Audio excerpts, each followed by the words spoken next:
Well, hello Mercedes fans. We have a 1/64 scale by a brand new to me called Shadow. Let's see, it's a budget brand, but let's see how good they are for the budget. Some sort of QR code. It's not licensed. I don't see anything saying Mercedes here, or Daimler or whatever. It says 52. Maybe that's the 52nd color or casting. I don't know. The brand hasn't been around that long. I don't know if they have 52 castings, but so I have a suspicion, like Mini GT, this is just a number in the series. But they might have had 6 different colors of this thing with different numbers here. But that would mean a lot of different packaging, right? If just for a color, so that seems wasteful or silly or uneconomical for a business. But actually Mini GT does it. They make packaging for every livery, right? This is an interesting tape tabs, but they're just getting something stuck in this box. The tape, I don't know. It doesn't want to come out. So, okay. I removed both of those and still nothing's happening. I also feel like the box might be cracked right there. Oh, I guess I might have to just destroy this box. I kind of want to keep... Oh, here we go. It's just a really tight cardboard box there. Okay. Reading some Wikipedia here, the Mercedes 500 SEC, being a coupe, two-door, is for the second generation of S-Class cars. And this 500 SEC came out in '84 and ran up until 1990. There were other SECs that came out in 1981, but they had smaller, lesser engines, I guess. Amongst the whole line of SECs, though, or the coupes, I think an SEL was also considered a coupe, but I could be mistaken. Leave a comment. 74,000 of them were made. This body style is the first distinct body style coupe for an S-Class. Alright, so they eventually did get up to a 5.5 liter V8, which made around 300 horsepower. But if this is a 500 SEC, I'm going to guess it's somewhere in the mid 200 horsepower range. I've known about this casting for a long time, and the promo images show it really elevated. But if you actually look at this image, this car is very high off the ground. So it's not actually the fault of Shadow. It's just the car itself is just really raised off the ground. So interesting. I almost feel like it would have been cool if they didn't have side windows. Just like that, right? I would say the body lines seem to match up okay.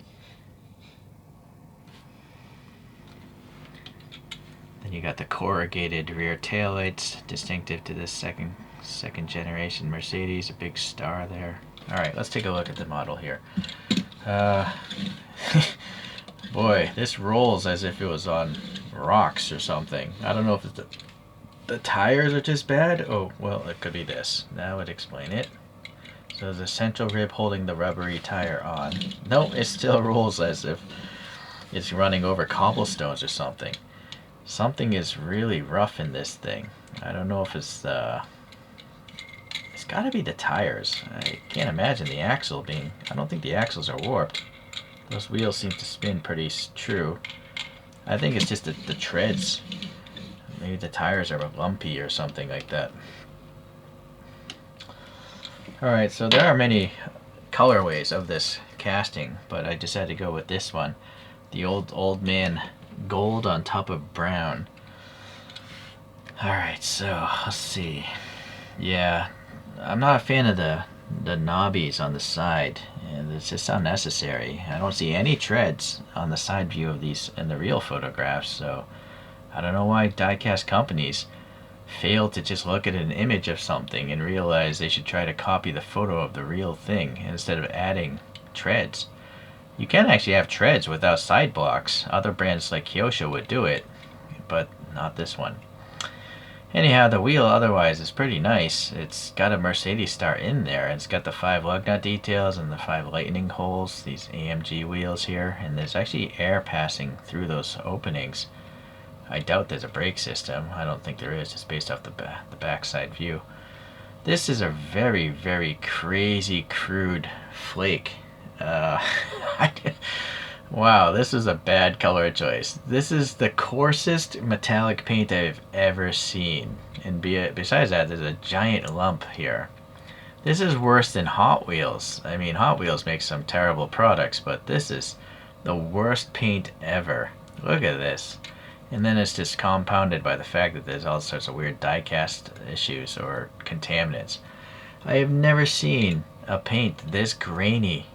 It's crazy. It's almost like a Rust-Oleum texture, you know, something you would use to like put a texture onto something that goes into your garden. This is really crazy. it's different, you know. Like the paint on something else might be fine, but it's trying to mimic a 1/64 scale car, so this is just way too big, you know. It's just too coarse. I don't know if it's the... yeah, that's really disturbing. But see, now the brown is fine, minus the fact that it's kind of wavy, but the actual surface of it is more accustomed to what most die-cast brands do. It's just, you know, this just doesn't look three-dimensional like this. Alright, so you might want to get one that's not metallic. This brand, oh boy, it's unfortunate. I bought like 6 of these from this brand. We'll have to see in the other reviews if the metallics are horrible like this one. Alright, moving on. We do have nicely detailed door handles, some recesses above and below. The windows do have raised molding painted silver. The separate mirrors there, they do have silver paint on the back side. That's unexpected and nice. The rear wheel looks good. There's a little bit of a chrome silver line going around this brown lower half of the car. So that's cool. Going to the headlights, nice plastic lights here with the corrugations on the turn signal, and the color separation is very nice. The lens is a little bit cloudy. It's not really clear actually, but at least there's a light bucket back there. I wish they put a dimple in there so it looks like a light bulb. They could have easily done that without affecting the price of the mold or anything like that. I mean, yeah, that's too bad. Alright, so smooth, painted black. This chrome is okay. It's nice to see something on the license plate. It's actually quite great. You know what model Mercedes this is. Silver paint there, these grooves here. I think they intended to get these black stripes in there, but they missed the mark. And maybe they would just be better not trying at all, because you could add paint yourself pretty easily there. The front hood badge is quite large, but it's actually quite detailed, but it's quite upside down. The point is supposed to be up top, right? This is an upside down Mercedes badge, so not so great. There is some indication of some wiper blades raised, and then I don't see any additional paint though in the windshield part. There's no molding paint. There's some molded detail, but it's not painted black or chrome or silver. Alright, back to this side, we do have the fuel filler and a bunch of weird bumps going on there. The corrugated taillights, good color separation, orange, red, white, red, right? So there's depth to them, very cool. Nice license plate printing. The Mercedes star is there, but it's been printed twice. I see 2 rings, so that's not very good. The exhaust pipes are blanked off, but they're so small. Look at it, it's the size of a toothpick, so you can't have hollow tubes in plastic that small. It is nice that they actually have a whole separate exhaust system painted silver. If you want to open and modify, you have 2 screws to do it, so that's nice, no drilling required. And yeah, just good undercarriage details.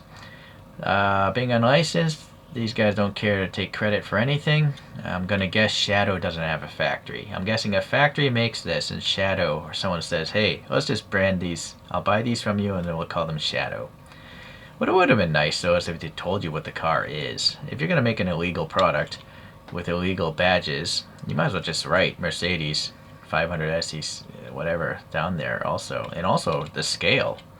People totally new to cars collecting might think this is 187 or 150 or who knows, or 143rd. Yeah, so that's pretty nasty. The rear window though, it does have silver paint, it looks like. But yeah, I'm pretty sure it's not on the front. Maybe it's only on the top, but the rear clearly has it, so it's weird. Alright, well, let's go into the interior. We have a nice upside down steering wheel. No badge in the middle, just no gauges or anything. This is a cheap model, so It's pretty good actually, considering. It's kind of like, reminds me of Kyosho, just a black plastic interior with nice molded details but no additional color. And that's to be expected, I think, for this price. But what's not to be expected is this paint job and the weird wart there. So you'll see the metallic paint on this master is fully tolerable. But the this is a premium. This costs probably like 4 times, 5 times as much as this Shadow. It's got a colorful interior and all that stuff, so you get what you pay for. So this is, you know, the sedan version of this second generation thingamabob. Looking at some other cheaper models though, we have, what's this? I think this is a Schuko of a classic Benz. What is it? A 200D. Okay, so 68 to 67. The badge is a little bit thick and crude, but it still has plastic headlights, and the way they have the pins, they look like light bulbs. And then the not a metallic. Yeah, I added my own license plate though. Okay, there's that thing. Let's see. I have another classic Schuko. This one is a W110. That's a much older casting. And then let's see, we have a Mini GT. Now, look at the metallic paint on Mini GT. That's normal. This still looks like a car to me, right? This is just so crazy. It's not that I was under magnification, it's just literally this paint is insanely coarse. It's just, yeah, just look at the coarseness of this thing. I'm gonna zoom in even more, right? That's smooth metallic. This looks like it has a skin condition or something. It's really strange. I'm gonna probably, I like the rest of this. I like the shape and all that, so I think I'm probably gonna have to buy another one, just in a different color that's not metallic. It's unfortunate I wasted my money. Yeah, it's too bad. So look at the size of modern cars, right? This is the EQS or EOS or whatever it is. Oh yeah, that's the problem with this brand. They don't care to tell you what you're holding. So this is a silver Mercedes of some modern generation. So that helps people, right? It's a silver car. Alright, well, you can look up reviews, although you're not probably going to find a review called Silver Mercedes. In GT, you just got to mold the text into the bottom of your bases, like every other brand does. Alright, so, yeah, you hear me gripe about the conditions of this thing. This thing has some problems. Besides the paint, the casting itself, and the contaminants, or maybe that's casting problems. But the shape of it looks nice. The wheels look nice. The lights, you know, being clear plastic. It's nice to have license plates. So let's just hope that the other ones that I've purchased don't become a train wreck like this. And don't be surprised to see another video on this thing, and we'll give them a second chance. Alright, thanks for watching today.